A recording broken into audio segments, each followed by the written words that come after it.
Channel study with ಪರಶುರಾಮ್ಗೆ ಸ್ವಾಗತವನ್ನು ಕೋರ್ತೀನಿ. ಇಂದು SA2 ಪರೀಕ್ಷೆ ಅಂದರೆ ಎರಡನೇ ಸಂಕಲನಾತ್ಮಕ ಪರೀಕ್ಷೆ 6ನೇ ತರಗತಿ ಕೋರ್ ವಿಷಯ ವಿಜ್ಞಾನದಲ್ಲಿ ಒಂದು ಮಾಡೆಲ್ ಕ್ವಶನ್ ಪೇಪರನ್ನು ಕಂಪ್ಲೀಟ್ ಆಗಿರ್ತಕ್ಕಂಥ ಕೀ ಆನ್ಸರ್ ಒಂದಿಗೆ ನೋಡೋಣ. ಸೊ ದಯಮಾಡಿ ವಿಡಿಯೋನ ಲೈಕ್, ಶೇರ್ ಹಾಗೂ ಸಬ್ಸ್ಕ್ರೈಬ್ ಮಾಡೋದನ್ನು ಮಾತ್ರ ಮರೆಯದಿರಿ.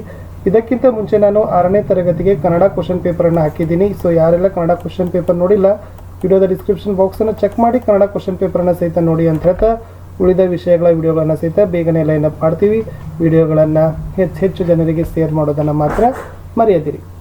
ಸೊ ಫಸ್ಟ್ ಆಗಿರ್ತಕ್ಕಂಥದ್ದು ಪ್ರಶ್ನೆ ಪತ್ರಿಕೆ ಮತ್ತು ಕೀ ಉತ್ತರಗಳನ್ನೇ ನಾನು ನಿಮಗೆ ತೋರಿಸ್ತೀನಿ.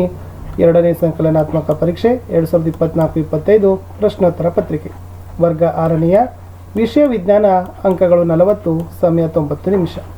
ಮುಖ್ಯ ಪ್ರಶ್ನೆ 1, ಬಿಟ್ಟ ಪದ ತುಂಬಿರಿ. 6 ಪ್ರಶ್ನೆಗಳು, ಪ್ರತಿ ಸರಿಯಾದ ಉತ್ತರಕ್ಕೆ 1 ಅಂಕ. 6 ಪ್ರಶ್ನೆ 6 ಅಂಕ. ಮೊದಲ ಪ್ರಶ್ನೆ, ಮಣ್ಣು, ನೀರು ಮತ್ತು ಗಾಳಿ ಆವಾಸದ ಡ್ಯಾಶ್ ಅಂಶಗಳು. ಸರಿಯಾದ ಉತ್ತರ ಅಜೈವಿಕ. ಪ್ರಶ್ನೆ 2, ಬೈಸಿಕಲ್ ಚಕ್ರದ ಚಲನೆ ಡ್ಯಾಶ್ ಚಲನೆಗೆ ಉದಾಹರಣೆ, ಅದು ವೃತ್ತಿಯ ಚಲನೆಗೆ ಉದಾಹರಣೆ. ಪ್ರಶ್ನೆ 3, ವಿದ್ಯುತ್ ಮಂಡಲವನ್ನು ಕಡಿತಗೊಳಿಸಲು ಬಳಸುವ ಸಾಧನ ಡ್ಯಾಶ್, ಉತ್ತರ ಸ್ವಿಚ್. 4ನೇ ಪ್ರಶ್ನೆ, ಕಾಂತೀಯ ಪದಾರ್ಥಗಳಿಗೆ ಒಂದು ಉದಾಹರಣೆ, ಉತ್ತರ ಕಬ್ಬಿಣ, ನಿಕ್ಕೆಲ್ಗಳನ್ನು ಬರೀಬಹುದು. 5ನೇ ಪ್ರಶ್ನೆ, ವಸ್ತುಗಳು ಉರಿಯಲು ಸಹಕರಿಸಲು ಗಾಳಿಯಲ್ಲಿರುವ ಘಟಕ ಕೇಳಿದರೆ ಸೊ ಆಕ್ಸಿಜನ್, ಇದು ವಸ್ತುಗಳನ್ನು ಉರಿಸಲಿಕ್ಕೆ ಸಹಾಯವನ್ನು ಮಾಡ್ತದೆ. 6ನೇ ಪ್ರಶ್ನೆ, ಮ್ಯಾಗ್ನೆಟೈಟ್ ಎಂಬುದು ಇದು ಒಂದು ಏನು ಅಂತ ಕೇಳಿದರು, ಇದು ನೈಸರ್ಗಿಕ ಕಾಂತಕ್ಕೆ ಉದಾಹರಣೆಯಾಗಿರ್ತಕ್ಕಂಥದ್ದು ಅಂತ ಬರೆದ್ರೆ ಸಾಕು. ಇನ್ನು 1 ಮಾರ್ಕ್ ಕ್ವಶನ್ ಆನ್ಸರ್ಸ್ಗೆ ಹೋಗೋಣ. 1 ಅಂಕದ ಪ್ರಶ್ನೆಗಳು 6. 7ನೇ ಪ್ರಶ್ನೆ, ಆವಾಸ ಎಂದರೇನು? ಜೀವಿಗಳು ವಾಸಿಸಲು ಇರುವ ಸುತ್ತಮುತ್ತಲಿನ ಪರಿಸರಕ್ಕೇನೆ ಆವಾಸ ಅಂತ ಕರೀತಾರೆ.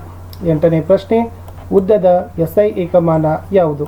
ಸೊ ಉದ್ದದ SI ಏಕಮಾನ ಮೀಟರ್. ಪ್ರಶ್ನೆ 9, ಸ್ವಯಂ ಪ್ರಕಾಶವುಳ್ಳ ವಸ್ತುಗಳು ಎಂದರೇನು? ಸ್ವಂತ ಬೆಳಕನ್ನು ಹೊರಹೊಮ್ಮಿಸುವ ಸೂರ್ಯನಂಥ ವಸ್ತುಗಳನ್ನೇ ಸ್ವಯಂ ಪ್ರಕಾಶವುಳ್ಳ ವಸ್ತುಗಳು ಅಂತ ಕರಿತೀವಿ. 10ನೇ ಪ್ರಶ್ನೆ, ವಾಹಕಗಳು ಎಂದರೇನು? ವಿದ್ಯುತ್ತನ್ನು ತಮ್ಮ ಮೂಲಕ ಹರಿಯಲು ಬಿಡುವ ಪದಾರ್ಥಗಳಿಗೆ ವಾಹಕಗಳು ಅಂತ ಕರಿತೀವಿ. 11ನೇ ಪ್ರಶ್ನೆ, ಕೃತಕ ಕಾಂತಕ್ಕೆ ಒಂದು ಉದಾಹರಣೆ ನೀಡಿ. ಸೊ ದಂಡಕಾಂತ ಬರ್ತದೆ, ಕುದುರೆಲಾಳಕ ಕಾಂತ ಬರ್ತದೆ, ಇವೆಲ್ಲ ಕೂಡ ಕೃತಕ ಕಾಂತಕ್ಕೆ ಉದಾಹರಣೆಗಳು. 12ನೇ ಪ್ರಶ್ನೆ, ವಾತಾವರಣ ಎಂದರೇನು? ಗಾಳಿಯು ತೆಳುವಾದ ಪದರದಿಂದ ನಮ್ಮ ಭೂಮಿ ಸುತ್ತುವರಿದಿದೆ. ಈ ಪದರವು ಭೂ ಮೇಲ್ಮೈಯಿಂದ ಹಲವು ಕಿಲೋಮೀಟರ್ವರೆಗೆ ವ್ಯಾಪಿಸಿದೆ. ಇದನ್ನೇ ವಾತಾವರಣ ಅಂತ ಕರಿತೀವಿ. ಮುಂದೆ 2 ಅಂಕದ ಪ್ರಶ್ನೆಗಳು 6 ಇದ್ದಾವೆ. ಪ್ರತಿ ಸರಿಯಾದ ಉತ್ತರಕ್ಕೆ 2 ಅಂಕ. 6 ಪ್ರಶ್ನೆ 12 ಅಂಕ. ಪ್ರಶ್ನೆ 13, ಜೀವಿಗಳ ಸಾಮಾನ್ಯ ಲಕ್ಷಣಗಳನ್ನು ಪಟ್ಟಿ ಮಾಡಿ. ಉಸಿರಾಟ, ಬೆಳವಣಿಗೆ, ಸಂತಾನೋತ್ಪತ್ತಿ, ಚಲನೆ ಮತ್ತು ವಿಸರ್ಜನೆ. 14ನೇ ಪ್ರಶ್ನೆ, ಆವರ್ತಕ ಚಲನೆಗೆ 2 ಉದಾಹರಣೆಗಳನ್ನು ನೀಡಿ. ಗಂಟೆ ಹೊಡೆಯುವುದು ಮತ್ತು ಗಡಿಯಾರದ ಮುಳ್ಳು ಚಲಿಸುವುದು. 15ನೇ ಪ್ರಶ್ನೆ, ಪಾರದರ್ಶಕ ಮತ್ತು ಅಪಾರದರ್ಶಕ ವಸ್ತುಗಳ ನಡುವಿನ ವ್ಯತ್ಯಾಸವನ್ನು ಬರೆಯಿರಿ. ಪಾರದರ್ಶಕ ವಸ್ತುಗಳು ಸ್ಪಷ್ಟವಾಗಿ ನೋಡಲು ಸಾಧ್ಯವಾದ, ತನ್ನ ಮೂಲಕ ಬೆಳಕನ್ನು ಹರಿಯಲು ಬಿಡುವ ವಸ್ತುಗಳು. ಅಪಾರದರ್ಶಕ ವಸ್ತುಗಳಂದರೆ ವಸ್ತುವಿನ ಮೂಲಕ ನೋಡಲು ಸಾಧ್ಯವಾಗದೇ ಇರುವ ವಸ್ತುಗಳೇ ಅಪಾರದರ್ಶಕ ಅಂತ ಹೇಳ್ತೀವಿ. ಪ್ರಶ್ನೆ 16, ಕಾಂತದ ಯಾವುದಾದರೂ 2 ಗುಣಗಳನ್ನು ಬರೀರಿ. ಸೊ ಪ್ರತಿಯೊಂದು ಕಾಂತಕ್ಕೂ ಏನಾಗಿರ್ತದಪ್ಪ ಅಂದರೆ 2 ಧ್ರುವಗಳಿರ್ತವೆ. ಸ್ವತಂತ್ರವಾಗಿ ತೂಗು ಬಿಟ್ಟ ಕಾಂತ ಯಾವಾಗಲೂ ಉತ್ತರ ದಕ್ಷಿಣವಾಗಿ ನಿಲ್ತದೆ. 2 ಕಾಂತಗಳ ವಿಜಾತಿಯ ಧ್ರುವಗಳು ಪರಸ್ಪರ ಆಕರ್ಷಿಸಿದರೆ ಸಜಾತಿಯ ಧ್ರುವಗಳು ಒಂದನ್ನೊಂದು ವಿಕರ್ಷಿಸ್ತವೆ. 17ನೇ ಪ್ರಶ್ನೆ, ಛಾಯೆಗಳು ಹೇಗೆ ಉಂಟಾಗುತ್ತವೆ? ಬೆಳಕಿನ ಪಥದಲ್ಲಿ ಅಪಾರದರ್ಶಕ ವಸ್ತುಗಳು ಬಂದಾಗ ಛಾಯೆಗಳು ಉಂಟಾಗ್ತವೆ.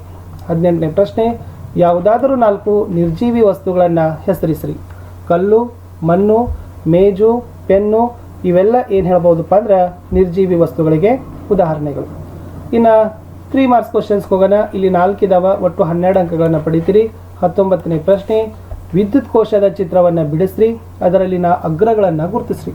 ಸೊ ಇದು ಏನಾಗೋದಪ್ಪ ಅಂದ್ರೆ ಪ್ಲಸ್ ಅಂತ ಬರಿಬೇಕು, ಇದು ಮೈನಸ್ ಅಂತ ಬರಿಬೇಕು. ಈ ಥರ ಶುಷ್ಕ ಕೋಶವನ್ನು ಚಿತ್ರವನ್ನು ನೀವೇನು ಮಾಡಬೇಕಾಗಿತ್ತು, ಚಿತ್ರಿಸಿದರೆ 3 ಅಂಕಗಳನ್ನು ಕೊಡ್ತಾರೆ. ಮುಂದಿನ ಪ್ರಶ್ನೆ, ಕಬ್ಬಿಣದ ಪಟ್ಟಿಯನ್ನು ನಿಮಗೆ ಕೊಡಲಾಗಿದೆ, ಅದನ್ನು ನೀವು ಹೇಗೆ ಕಾಂತವನ್ನಾಗಿ ಮಾಡ್ತೀರಿ? ಸೊ ಕಾಂತವನ್ನು ತಯಾರಿಸಲು ಸಾಕಷ್ಟು ವಿಧಾನಗಳಿವೆ.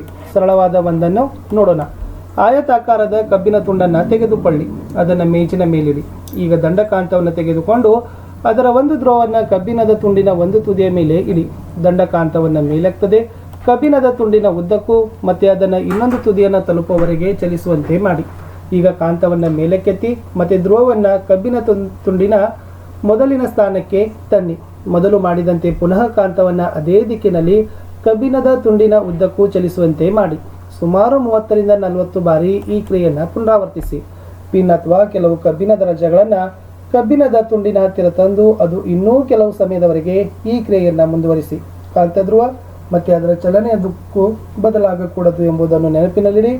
ಕಬ್ಬಿಣದ ಮೊಳೆ, ಸೂಜಿ ಅಥವಾ ಬ್ರೆಡ್ಗಳನ್ನು ನೀವು ಬಳಸಬಹುದು ಮತ್ತು ಅವುಗಳನ್ನು ಕಾಂತಗಳನ್ನಾಗಿ ಪರಿವರ್ತನೆ ಮಾಡಬಹುದು.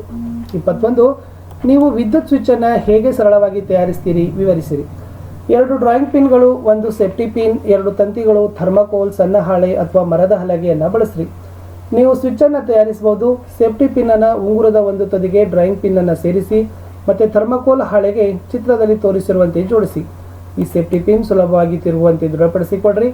ಈಗ ಇನ್ನೊಂದು ಡ್ರಾಯಿಂಗ್ ಪಿನ್ನನ್ನು ಸೇಫ್ಟಿ ಪಿನ್ ಸ್ವತಂತ್ರ ತುದಿಯು ಇನ್ನೊಂದು ಮುಟ್ಟುವಂತೆ ಥರ್ಮಾಕೋಲ್ ಹಾಳೆಗೆ ಬಂಧಿಸ್ರಿ. ಈ ರೀತಿ ಬಂಧಿಸಿದ ಸೇಫ್ಟಿ ಪಿನ್ ಚಟುವಟಿಕೆಗಳಲ್ಲಿ ಸ್ವಿಚ್ ಆಗಿರ್ತದೆ ಅನ್ನೋದನ್ನು ನಾವೇನು ಮಾಡ್ಬೋದು, ಬರಿಬೋದು. ಸೊ ಮುಂದಿನವುಗಳ ಡೆಫಿನೇಷನ್ ಬರೀಬೇಕು. ಸರಳ ರೇಖೆಯ ಚಲನೆ, ವೃತ್ತಿಯ ಚಲನೆ, ಆವರ್ತಕ ಚಲನೆ. ಇದು ಚಲನೆ ಅಂತಕ್ಕಂಥ ಪಾಠದಿಂದ ತೆಗೆದುಕೊಂಡಿರ್ತಕ್ಕಂಥ ಪ್ರಶ್ನೆ ಇತ್ತು. ಸೊ ನೀವುಗಳು ಡೆಫಿನೇಷನನ್ನು ಬರೆದ್ರೂ ಕೂಡ ನಿಮಗೆ ಏನು ಮಾಡ್ತಾರಪ್ಪ ಅಂದ್ರೆ ಅಂಕಗಳನ್ನು ಕೊಡ್ತಾರೆ. ಏನು ಹೇಳ್ತದೆ ಸರಳ ರೇಖೆಯ ಚಲನೆ? ವಸ್ತುಗಳು ಸರಳ ರೇಖೆಯಲ್ಲಿ ಚಲಿಸೋದಕ್ಕೇನೆ ನಾವು ಸರಳ ರೇಖೆಯ ಚಲನೆ ಅಂತ ಕರಿತೀವಿ, ಹೌದಾ? ಆಮೇಲೆ ನಿಗದಿತ ಬಿಂದುವಿನಿಂದ ಸಮಾನ ದೂರದಲ್ಲಿರುವಂತೆ ಚಲಿಸುವಂತೆ ಮಾಡೋದಕ್ಕೆ ಏನಂತೀವಿ? ವೃತ್ತಿಯ ಚಲನೆ ಅಂತ ಕರಿತೀವಿ. ಕೆಲ ಸಮಯದ ನಂತರ ಪುನರಾವರ್ತಿತವಾಗುವ ಚಲನೆಗೆ ಆವರ್ತಕ ಚಲನೆ ಅಂತ ಕರಿತೀವಿ. ಇಷ್ಟು 3 ಏನಾಗಿತ್ತಪ್ಪ ಅಂದ್ರೆ ನೀವು ಡೆಫಿನೇಷನ್ಸ್ಗಳನ್ನು ಬರೀಬೇಕಿತ್ತು. ಕ್ವಶನ್ ಪೇಪರಲ್ಲಿ ಲಾಸ್ಟ್ ಇದೆ, ಗಾಳಿಯಲ್ಲಿ ಆಕ್ಸಿಜನ್ ಇದೆ ಎಂದು ತೋರಿಸೋ ಪ್ರಯೋಗದ ಚಿತ್ರವನ್ನು ಬಿಡಿಸಿ ಅಂತ ಕೇಳಿದರೆ ಈ ಥರದ ಪ್ರಯೋಗದ ಚಿತ್ರವನ್ನು ನೀವು ಬರೀಬೇಕು. ಸೊ ಇಲ್ಲೇನು ಬರೀತೀರಿ? ಉರಿಯಲು ಸಹಕರಿಸುವ ಘಟಕ ಗಾಜಿನ ಲೋಟದೊಳಗೆ ಕಡಿಮೆ ಇದ್ದ ಕಾರಣ ಮೇಣದ ಬತ್ತಿಯು ಆರಿ ಹೋಯಿತಂತೆ ತೋರ್ತದೆ. ಆದರೆ ಉರಿತಕ್ಕಂತಹ ಮೇಣದ ಬತ್ತಿಯಿಂದ ಈ ಘಟಕ ಬಹುಪಾಲು ಬಳಕೆ ಆಗ್ತದ. ಆದರೆ ಇನ್ನೊಂದು ಮೇಣದ ಬತ್ತಿಯು ಗಾಳಿಯ ನಿರಂತರ ಪೂರೈಕೆಯನ್ನು ಪಡೀತದ. ಉರಿಯಲು ಸಹಕರಿಸುವ ಗಾಳಿಯ ಘಟಕವೇ ಆಕ್ಸಿಜನ್ ಘಟಕವಾಗಿದೆ ಅನ್ನೋದನ್ನು ನೀವೇನು ಮಾಡಬೇಕಾಗಿತ್ತು? ಬರೀಬೇಕಿತ್ತು. ಇಷ್ಟು 6ನೇ ತರಗತಿಯಲ್ಲಿ ವಿಜ್ಞಾನದ ಪ್ರಶ್ನೆ ಪತ್ರಿಕೆ ಆಯಿತು. ಸೊ ಕನ್ನಡ ಆಯಿತು, ಸೈನ್ಸ್ ಆಯಿತು. ಸೊ ನೆಕ್ಸ್ಟ್ ನಾನು ಖಂಡಿತವಾಗಿ ಮುಂದೇನೂ ಕೂಡ ಕೊಡ್ತೀನಿ ಅಂತ ಹೇಳ್ತಾ ವಿಡಿಯೋನ ಲೈಕ್, ಶೇರ್ ಹಾಗೂ ಸಬ್ಸ್ಕ್ರೈಬ್ ಮಾಡೋದನ್ನು ಮಾತ್ರ ಮರೆಯದಿರಿ. ಸೊ ನಾನು ಸಿಗ್ತೀನಿ ಹೊಸ ವಿಡಿಯೋದಲ್ಲಿ. ಬಹಳಷ್ಟು 6ನೇ ತರಗತಿಗಾಗಿ ವಿಡಿಯೋಗಳು ಕೂಡ ನಮ್ಮ ಯೂಟ್ಯೂಬ್ ಚಾನಲ್ನಲ್ಲಿದ್ದಾವೆ. ಅವುಗಳ ಬೆನಿಫಿಟನ್ನು ತಗೊಳ್ರಿ ಅಂತ ಹೇಳ್ತಾ ಟೇಕ್ ಕೇರ್, ಬಾಯ್.